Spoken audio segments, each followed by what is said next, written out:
I think question तो बहुत easy है यार, क्वेश्चन बहुत ईजी है ना। चलो अब नेक्स्ट पॉइंट को समझेंगे, ठीक है। Various form of equation of line,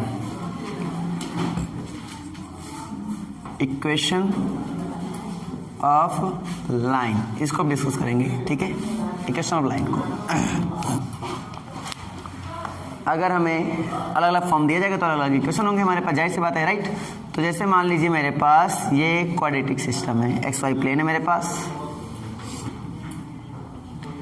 और मुझे यहाँ से वाई एक्सिस के यहाँ पे हमने दिया, वाई एक्सिस से बी डिस्टेंस पर कोई पॉइंट है जिसके लिए मुझे इक्वेशन निकालना है। इसके लिए इक्वेशन, बेटा इसके लिए इक्वेशन क्या होगा, जो इस पर डिस्टेंस बी पर है, इक्वेशन क्या होगी इसकी। तो ये लाइन बनेगी नहीं बनेगी बताओ, एक लाइन बनेगी। किसकी लाइन है ये है x इक्वल टू बी की लाइन है। किसकी लाइन है ये, x इक्वल टू बी की लाइन है। जैसे कभी भी आपको निकालना हो x इक्वल टू 1 की लाइन, तो 1 2 3 होता है, x इक्वल टू 1 की लाइन ड्रॉ कर लो, ये हो गया x इक्वल टू 1 की लाइन, ठीक है। x इक्वल टू 2 की लाइन, इसको ड्रॉ कर दो, ये क्या हो गया, x इक्वल टू 2 की लाइन, इसको ड्रॉ कर दो, क्या बन गया, x इक्वल टू 3 की लाइन। सिंपल इसी तरह इधर ड्रॉ करोगे तो क्या बनेगा, x इक्वल टू -1 की लाइन, इसको ड्रॉ करोगे इधर क्या बनेगा, x इक्वल टू -2 की लाइन। ये सिमिलर है ऐसे x इक्वल टू -1 -2। तो जब देखा होगा जब भी पॉइंट का लोकेशन देते हैं तो यहाँ पे ऐसे लाइन ड्रॉ करते हैं, ऐसे लाइन ड्रॉ करते हैं। दैट मीन्स एक लाइन है, इसको आगे पीछे कितना भी बढ़ा सकते हो तुम। ये क्या होता है, एक लाइन होता है, इसको आवश्यकता अनुसार अपना आगे पीछे बढ़ा सकते हैं। भाई कम नहीं जरूरत है तो इतना रखते हैं, जरूरत होगी तो आगे बढ़ा लेते हैं। कभी भी आपने देखा होगा हम लोग ऐसे लोकेशन देते हैं, देखा नहीं देखा, तो कारण बस यही होता है बेटा। अब इसमें देखो ऐसे देते हैं हम लोग, इसमें ऐसे देते हैं, लॉजिक।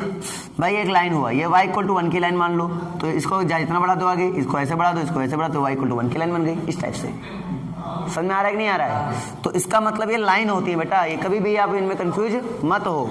तो मैं इसको यहाँ पे थोड़ा सा ये क्लियर करने के लिए बता रहा हूँ आपको, ताकि इस समझ में आ जाए कि हाँ यहाँ पे ये लाइन है।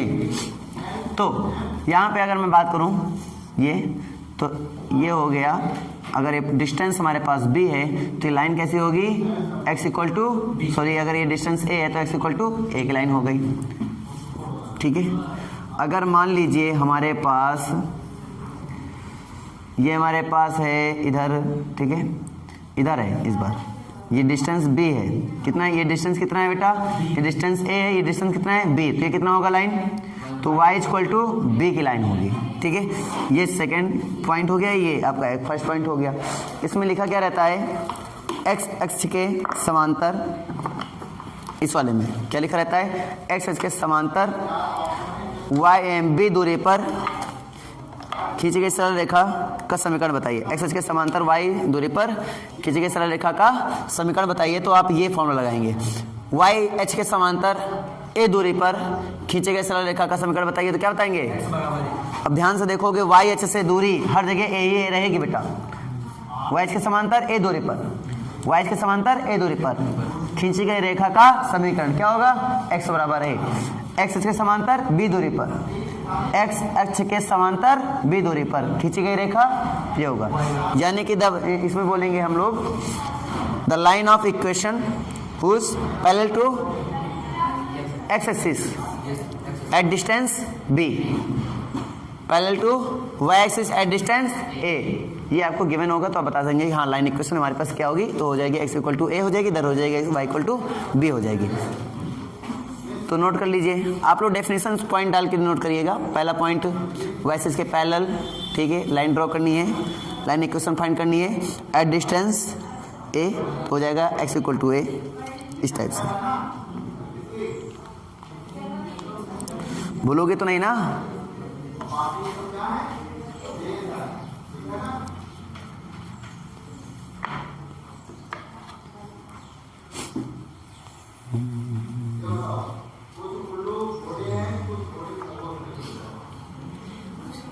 तो वो रीजनिंग उधर चल रहा है,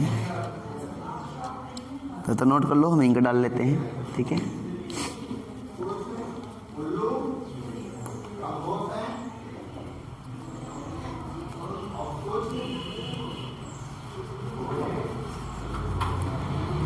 अब क्योंकि पैरेलल है बेटा, तो इसके हर एक पॉइंट से इसके डिस्टेंस जो होगा वो सेम होगा। अगर ये पैरेलल है तो इसका मतलब हर एक पॉइंट पे इसका डिस्टेंस क्या होगा, सेम होगा।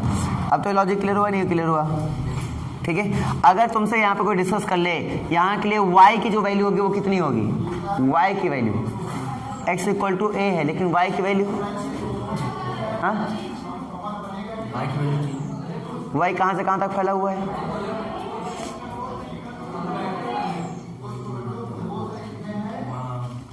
इस पॉइंट पर तो y हमारा 0 हुआ, इस पॉइंट पर y मेरा 0 हुआ, इस लाइन के लिए y 0 थोड़ी हुआ।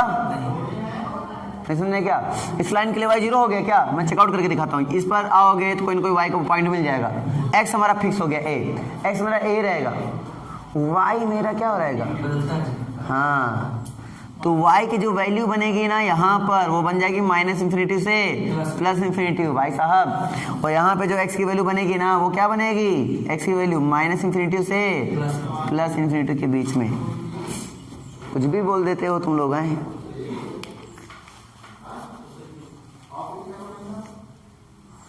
अब क्योंकि x में कोई भी वेरिएबल नहीं है तो इसका कोई प्रतिबंध, मतलब कि कोई यहाँ पे कंडीशन नहीं होगा, ठीक है। लेकिन अगर कोई मान की बात करें तो यहाँ पे -∞ से लेकर +∞ तक कुछ भी हो सकता है, और यहाँ पे बात करें हम -∞ से +∞ तक कुछ भी हो सकता है। तो आप इससे निश्चिंत रहो कि यहाँ पे क्या होने वाला है। समझ आ रहा नहीं आ रहा है? तो ये बात से बिल्कुल मत घबराओ कि यहाँ पे ये हो सकता है कि नहीं होगा, वगैरह वगैरह बातें, ठीक है। चलो फिलहाल के नेक्स्ट पॉइंट आता है, मैंने दोनों पॉइंट डिस्कस कर लिए, ठीक है। अब यहाँ पे आता है कि अगर मान लीजिए, अच्छा ये प्लस साइड है तो प्लस में है, माइनस साइड आएंगे तो माइनस में हो जाएंगे, प्लस साइड है तो प्लस में है, माइनस साइड आएंगे तो माइनस हो जाएंगे। डायरेक्शन पे डिपेंड करता है कि ये डिस्टेंस हम लोग यहाँ पे माइनस लेंगे या फिर प्लस लेंगे। डाउट है ना कि क्लियर हो गया? क्लियर हो गया ना? ठीक है, ये बात रखना।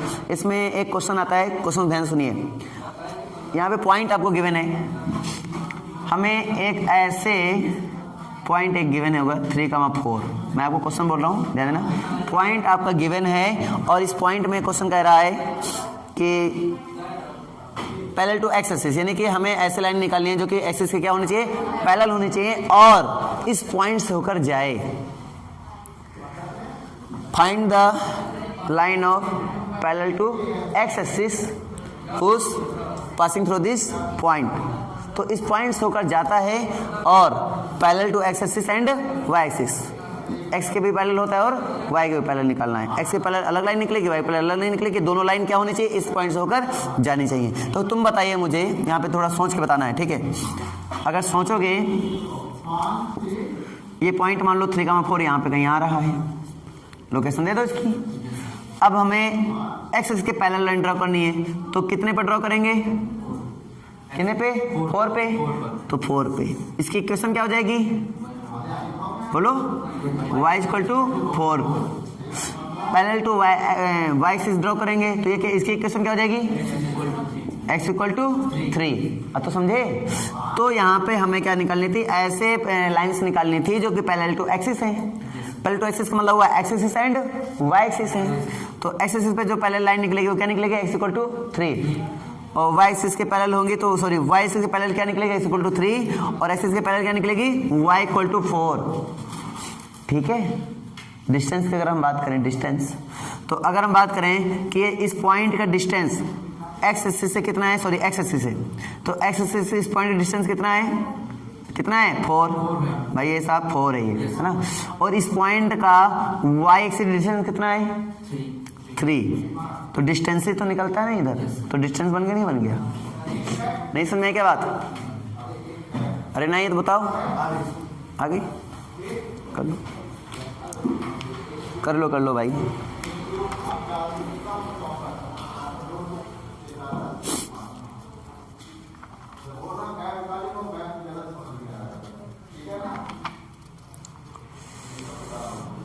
ये y इक्वल टू mx पहले ही पहुंच गया, mx प्लस c। क्यों? मतलब थोड़ा पढ़ते हैं, भगते हैं उसी में।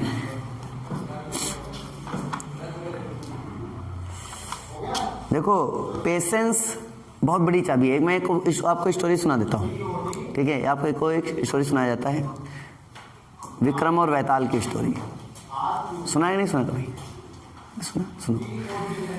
वैताल जो होता है विक्रम को पकड़ लेता है और विक्रम से बोलता है कि आप अगर मेरे प्रश्न का उत्तर न दे पाएं सही सही, विक्रम क्योंकि बहुत ही बुद्धिमान माना जाता था, ठीक है, तो अगर आप मेरे प्रश्न का उत्तर न दे पाए सही सही तो मैं आपको जान से मार दूंगा।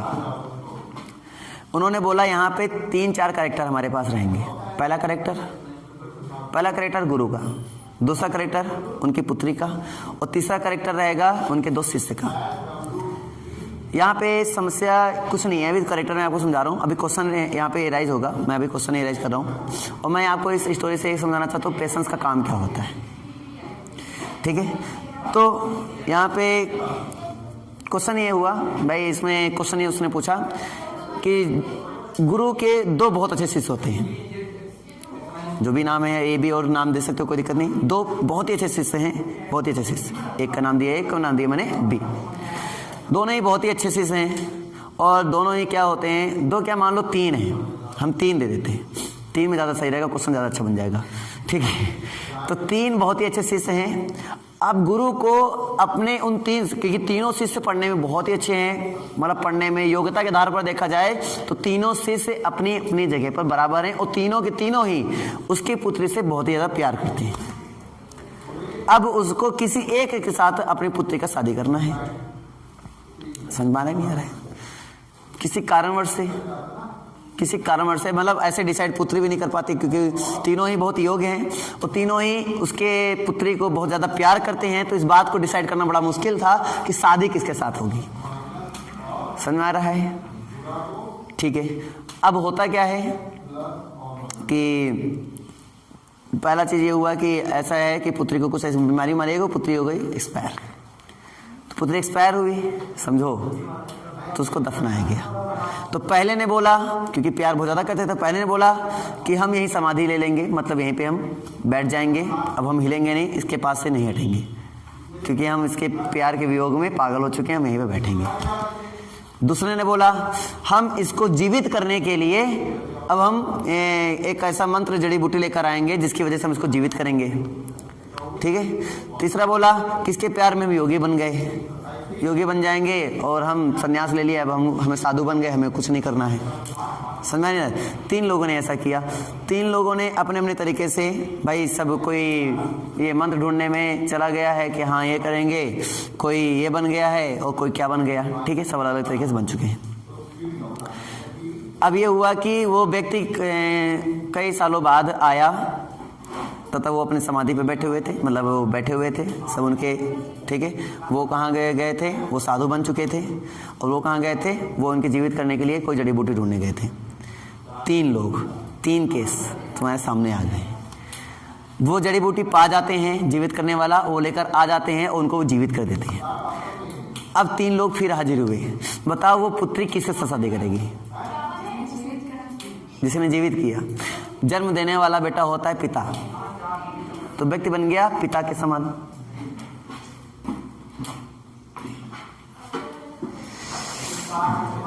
जन्म देने वाला हो गया पिता, और कोई पिता के साथ शादी थोड़ी करेगा, वो पिता के समान हो गया।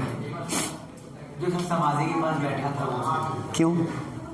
क्योंकि उसने सर इंतजार किया था, मतलब वहीं पर समाधि लगाकर बैठा था कि अभी उठेगी, ऐसा मतलब देखो सबने कुछ ना कुछ उनके लिए किया। सबने एक गए धर्मात्मा बन गए कि हम उनके आत्मा के लिए शांति प्रदान करने के लिए हम ये करेंगे, वो करेंगे, दान करेंगे, वो करेंगे, सब कुछ त्याग के वहाँ पहुँच गए।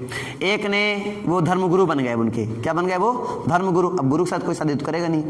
दूसरे क्या थे, पिता बन गए। और तीसरे जो थे पेशेंट के साथ बैठे हुए थे, बिना कुछ बोले बिना कुछ किए उनको लड़की मिल गई। कभी कभी पेशेंस बहुत बड़ा आपका, देखो कभी कभी ऐसा होता है कि आपका पेशेंस ही मेन होता है हर चीज़ में। जैसे आप कोई क्वेश्चन लगाओ तुरंत रिजल्ट आ जाए जरूरी नहीं है, कुछ क्वेश्चन ट्राई करने के बाद आते हैं, है ना। अब महाराज जी को नहीं आज ही y बराबर mx प्लस 6 सीखना है, चलो हम बताते हैं। y बराबर mx प्लस 6 में m मेरा होता है स्लोप और c मेरा होता है यहाँ पर इंटरसेप्ट। समझ आ गया? किसी चीज को सीखने के लिए हमें टाइम देना पड़ेगा। अगर तुम डायरेक्टली किसी क्वेश्चन को डायरेक्टली पुट अप कर दोगे तो टीचर तुम्हें शॉर्ट फॉर्म में बता देगा, क्योंकि वो टॉपिक अभी चल नहीं रहा है। बताएगा तो हम जैसे साथी बताते ही नहीं है, जाओ। क्यों भाई, टाइम आएगा बता देंगे, लेकिन अगर मान लो बता दिया तो शॉर्ट फॉर्म में बता देंगे तो मजा आएगा नहीं, ठीक है। ये चीज़ें पेशेंस पे डिपेंड करती हैं, क्योंकि अगर चैप्टर चल रहा है तो जाहिर सी बात पूरा सर पढ़ाएंगे, सर पूरा पढ़ाएंगे मतलब एक एक पॉइंट क्लियर कराएंगे, तो इसका मतलब क्या हुआ, सारे लॉजिक हमारे क्लियर होने वाले हैं। अब इंटरसेप्ट फॉर्म तुम सीखोगे, स्लोप और इंटरसेप्ट फॉर्म सीखोगे, हर फॉर्म हम अभी लाइन ऑफ इक्वेशन आए नहीं थे, आज इक्वेशन ऑफ लाइन में आए हैं, जिसमें से पहला कॉन्सेप्ट ये सीखा। ये आता था? ये आता था? नहीं आता था, नहीं आता था, लेकिन सीखा ना। उसी टाइप से हम आगे सब कुछ सीखेंगे, थोड़ा टाइम देना पड़ेगा।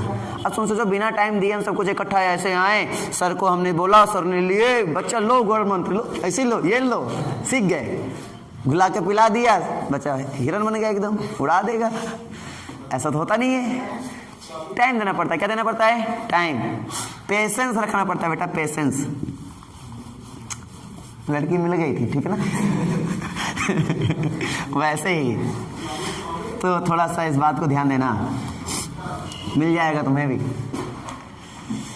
लड़की नहीं, जवाब ज्ञान। ठीक है, तो अगला यहाँ पे आएगा पॉइंट स्लोप फॉर्म। अब इसको हम ध्यान देंगे, थोड़ा सा इसको थोड़ा ध्यान देंगे।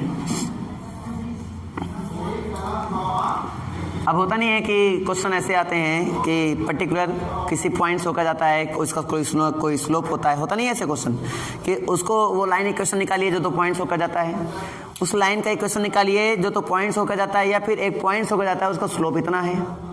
मतलब आपको एक पॉइंट तो पक्का दिया जाएगा, एक पॉइंट पक्का दिया जाएगा जिससे वो लाइन हमारा जा रहा है।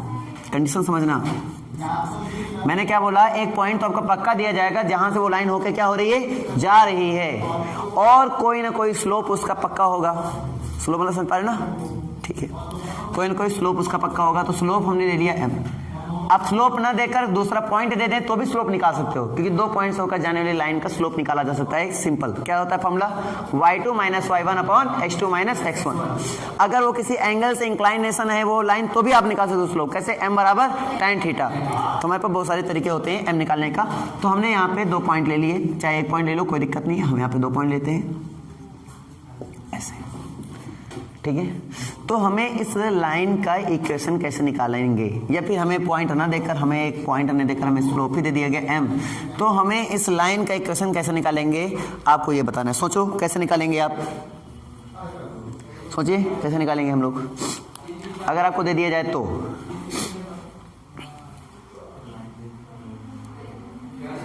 स्लोप भी दे दिया जाए कोई ना कोई, तो जाए बस स्लोप देंगे तो कोई ना कोई एंगल तो पक्का ही होगा।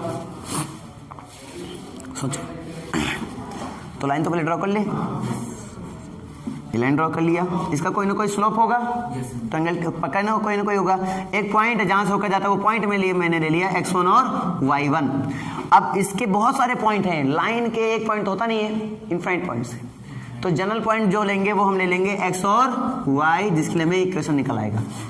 ये जनरल पॉइंट है, जो कोई भी पॉइंट यहाँ पे इंडिकेट कर रहा है, कोई भी पॉइंट यहाँ पे हो सकता है। क्लियर है कि नहीं? क्लियर है, क्लियर है। अब बात करते हैं, अगर ये पॉइंट x, y है और ये पॉइंट x1, y1 है, तो बात समझिए मेरी बात को।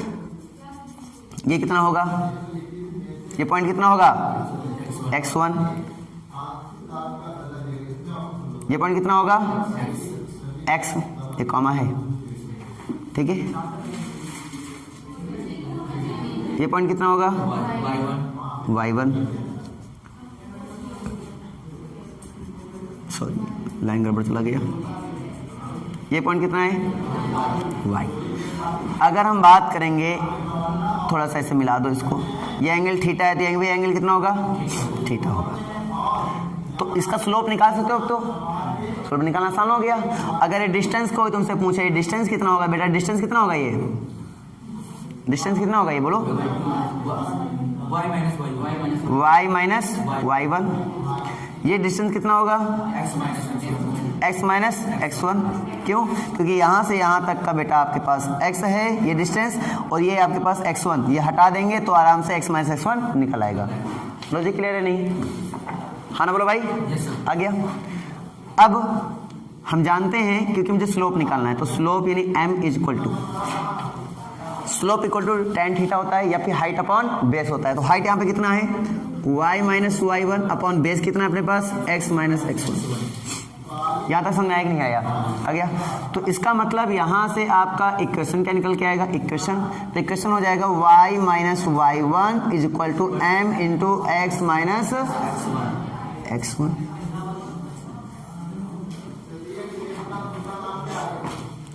ठीक है, ये फॉर्मूला आपने पढ़ा कभी? नहीं पढ़ा? पढ़ा है ना, वही है। अब m निकालने के कई तरीके, तो m बराबर यहाँ से हो सकता है, m बराबर tan थीटा हो सकता है, m बराबर यहाँ से हो सकता है, एक पॉइंट और दे दें, किन्हीं दो पॉइंट्स होकर जाने वाली रेखा का समीकरण ऐसे बोल देते हैं, है ना, the line of equation passing through the 2 points x1 y1 and x2 y2, that means ये। तो यहाँ पे स्लोप हो जाएगा y2 minus y1 upon x2 minus x1, ये चीज। तो स्लोप ही तुम्हें निकालना होता है, बाकी तुम कर सकते हो। कोई डाउट हो बताइए? क्यों लेंगे m बराबर माइनस? हाँ भाई साहब, m बराबर माइनस वन तुमने बोला ना, -1 का मतलब हुआ 45 डिग्री, वो भी सॉरी 135, क्यों -1 डिग्री दिया क्या मैंने तुम्हें, है ना। अब कोई भी ढाल हो सकती है, जरूरी है इन जनरल, -1 क्यों नहीं हो सकता? हो सकता है जब क्वेश्चन के अकॉर्डिंग दिया जाएगा, तो ऐसे थोड़ी ले लेंगे। यहाँ पे m मेरा जनरल है, कोई भी m हो सकता है, कोई भी एंगल हो सकता है। यहाँ पर 0 से पाई के बीच में कोई भी एंगल ले लो, कोई भी m ले लो, कोई दिक्कत नहीं यहाँ पे।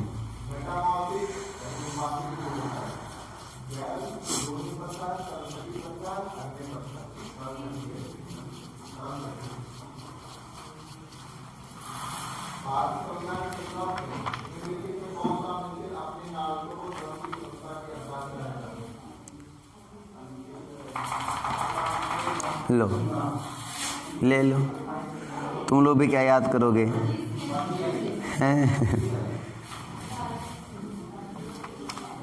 इसको एक मेथड से और हम लोग कर सकते हैं, वो मेथड नहीं, ये मेथड मुझे ज़्यादा अच्छा लगता है क्योंकि इस मेथड से मैंने स्लोप वाला फॉर्मूला भी नहीं डेराइव कराया था, तो इस वाले मेथड ज़्यादा मुझे पसंद आता है।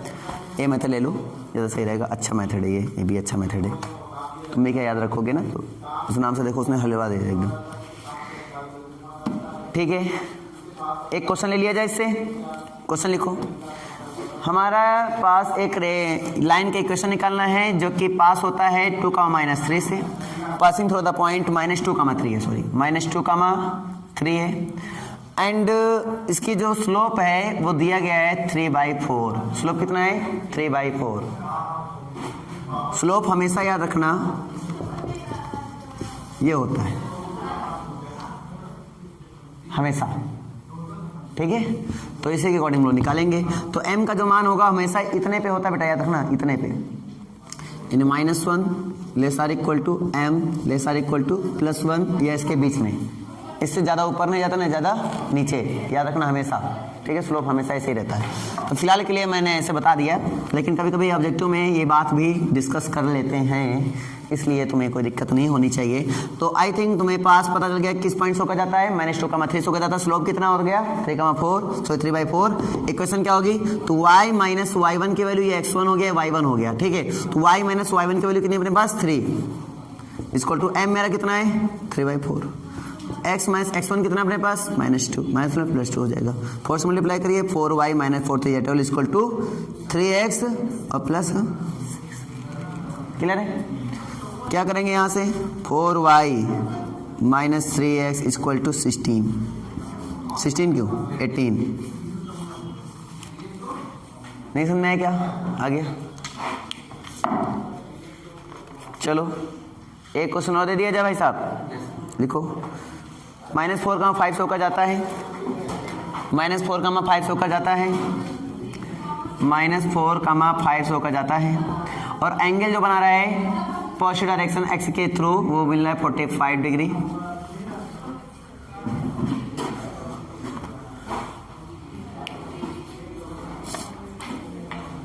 याद रखना पॉजिटिव डायरेक्शन से ये बन रहा है इंक्लिनेशन, नहीं तो नेगेटिव से बनता तो फिर हमें 180 में सेपरेट करना पड़ता है। क्लियर हुआ ना? चलो बताइए भाई साहब, आप इसका आंसर बताइए। आंसर आया? कितना आया? y minus x equal to 9, सही है।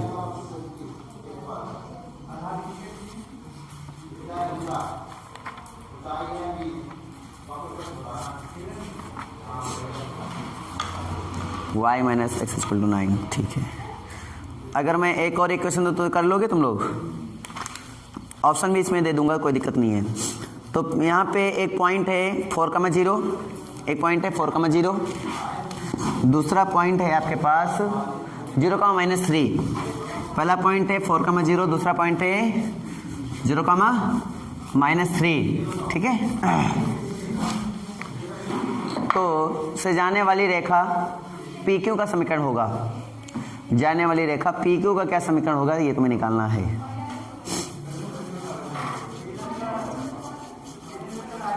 रेखा यानी कि लाइन, ठीक है। P पॉइंट आपको दिया गया है और Q पॉइंट कोई आपको दिया गया है। P पॉइंट दिया गया है आपको 4,0 एंड Q पॉइंट दिया गया 0,-3। इससे जाने वाले लाइन का क्या निकालना है तुम्हें? इक्वेशन निकालना है। कर लीजिए, x1 y1 नाम दे दीजिए, x2 y2 नाम दे दीजिए। चलो करिए आराम से इसको, बहुत इजी क्वेश्चन है आपके लिए, हलवा हलवा।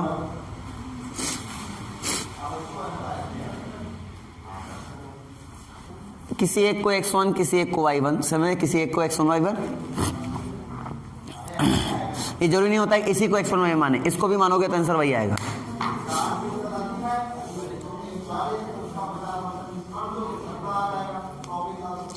आंसर आज बता देना। ऑप्शन दिया जा रहा है,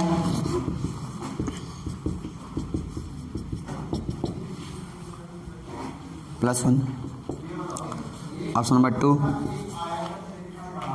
x/3 - y/4 = 1, सॉरी 1 नहीं 7, और ऑप्शन नंबर 3 x मान 4 माइनस, इसमें माइनस है -y/3 = 1, और एक है x/3 + y/7 + y/4 = 7।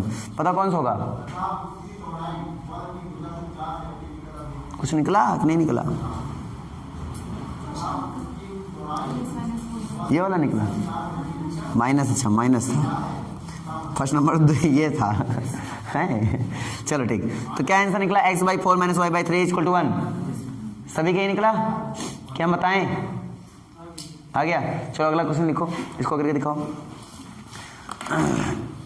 यहाँ पे तुम्हें प्रूव करना है कि कोई पॉइंट है -4,5 और -5,7, सोकर कोई लाइन जाती है passing through this point -4,5 and -5,7, और इस पर कोई पॉइंट है L, M जो कि स्थित है इस पर, वो इससे भी होकर जाती है, यानी कि -4,5 से होकर जाती है, -5,7 से होकर जाती है, और साथ ही साथ किससे होकर जाती है? L, M से होकर जाती है। तो मुझे प्रूव करना है कि ये 2L + M + 3 लाइन इक्वेशन होगी या नहीं। मतलब इसको प्रूव करना है तो पक्की बात होगी, तो प्रूव करो इसको। पहले 2 पॉइंट से, यानी कि पासिंग थ्रू दिस पॉइंट है ना, 2 पॉइंट से होकर जाने वाली रेखा का समीकरण निकाल लो, और निकालने के बाद फिर जहाँ x है वहाँ L रख देना, और जहाँ y वहाँ क्या रख देना? M रख देना। सिंपली आपका आंसर आ जाएगा।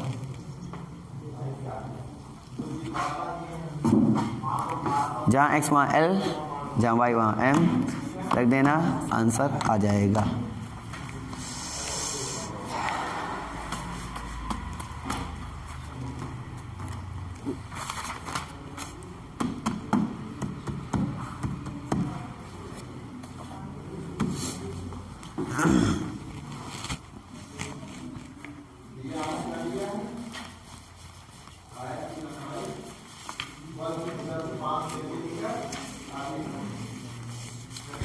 अरे भाई लगाओ जल्दी से।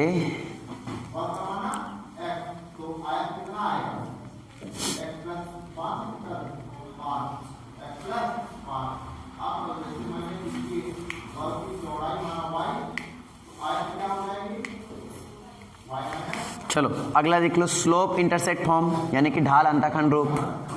हो गया ये वाला क्वेश्चन? नहीं हुआ? हो गया, वेरी गुड। अगला आ गया स्लोप इंटरसेप्ट फॉर्म, यानी कि ढाल अंतःखंड रूप। इक्वेशन के सारे फॉर्म में चल रहे हैं। स्लोप इंटरसेप्ट फॉर्म या फिर ढाल अंतःखंड रूप। चलो समझिए इसको, कुछ नहीं खास करना है। पहला काम है आपको क्या क्या बात बोली जा रही है, बोला जा रहा है अंतःखंड यानी इंटरसेप्ट। तो हम मान लेते हैं सी क्या है, इंटरसेप्ट यानी कि अंतःखंड है, ठीक है। ढाल तो वो एंगल कोई ना कोई दिया जाएगा, तो एम को मान लेते हैं हम लोग ढाल यानी कि स्लोप है ये। क्लियर हुआ? ये क्या है, अंतःखंड है, और ये क्या है आपका पास, स्लोप है। तो बोल रहा है समीकरण क्या होगा, आगवा इसका फॉर्म ये हुआ लाइन, ठीक है। ये इतना हुआ सी, ये सी इतना होता है बेटा, इसे बोलते हैं तुम्हारा अंतःखंड। क्लियर हो रहा है? ये हुआ एंगल थीटा। अब यहाँ पर तुम्हें यहाँ से होगा जाने रेखा समीकरण निकालना, यानी ये पॉइंट मान लो x, y, तो यहाँ से ऐसे dot dot dot dot dot dot, ये पॉइंट तुम्हें निकाल सकते हो, आराम से निकाल सकते हो, कोई दिक्कत नहीं है। पहले बताइए ये डिस्टेंस c है, ये पॉइंट अगर x, y है, तो बताओ ये वाला पॉइंट कितना होगा, बोलो y होगा नहीं होगा? ये पॉइंट c, ये पॉइंट कितना होगा, c होगा नहीं होगा? अगर ये पॉइंट की बात करो, ये पॉइंट कितना होगा, x होगा, ये डिस्टेंस कितना हो जाएगा x, ये भी कितना हो जाएगा x, ये कितना होगा, अच्छा ये वाला डिस्टेंस बताओ कितना होगा, ये वाला बोलो y माइनस सी, ये एंगल थीटा होगा नहीं होगा? होगा। तो फॉर्मूला हम जानते हैं m बराबर होता है tan थीटा, जो कि होता है परपेंडिकुलर अपॉन बेस, यानी कि h बाई बी जो अभी बताया था, height by base, y minus c upon x. तो यहाँ से देखो क्रॉस मल्टीप्लाई कर दो, तो y माइनस सी बराबर एम एक्स, तो यहाँ से क्या बन गया, y बराबर एम एक्स प्लस सी। क्लियर हुआ? जादू जादू, देखो आ गया, कोई दिक्कत नहीं है। तुम लोग चिंता जरूर करते हो, हम तुम्हें जो बताएंगे विद कॉन्सेप्ट बताएंगे बेटा, टेंशन मत लो, सब कुछ आएगा, ठीक है। कोई भी लाइन दिया जाएगा, उसका स्लोप और उसका इंटरसेप्ट आराम से बता सकते हो कितना होगा, बहुत इजी तरीके से। इस फॉर्म में लिखो, कंपैरिजन कर लो, एम और सी निकाल दो, एम क्या होगा स्लोप और सी क्या होगा इंटरसेप्ट। अच्छा वो इंटरसेप्ट कहाँ मिलता है, वाई एक्सिस में मिलता है, ये भी याद रखना। कहाँ पे इंटरसेप्ट है, याद रखना, वाई एक्सिस पर। तो वाई एच पर काटा गया अंतःखंड है, लिख लो चाहो तो, हिंदी में लिख लो, वाई अक्ष पर काटा गया अंतःखंड। फिर बोलो लो गया सर, यहाँ तो वाई अक्ष बोल रहा है, क्वेश्चन में आप क्या लगाए हैं, वाई अक्ष दे तो जान लेना ये दिया जा रहा है सिस्टम।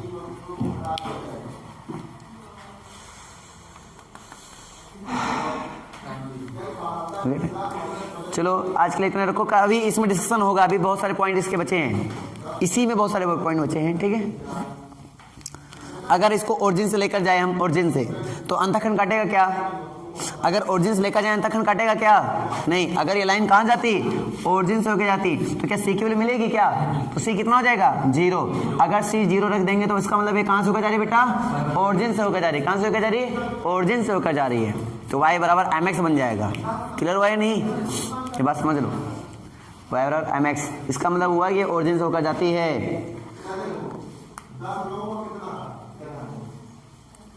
आई थिंक क्लियर हो गया होगा, फिर भी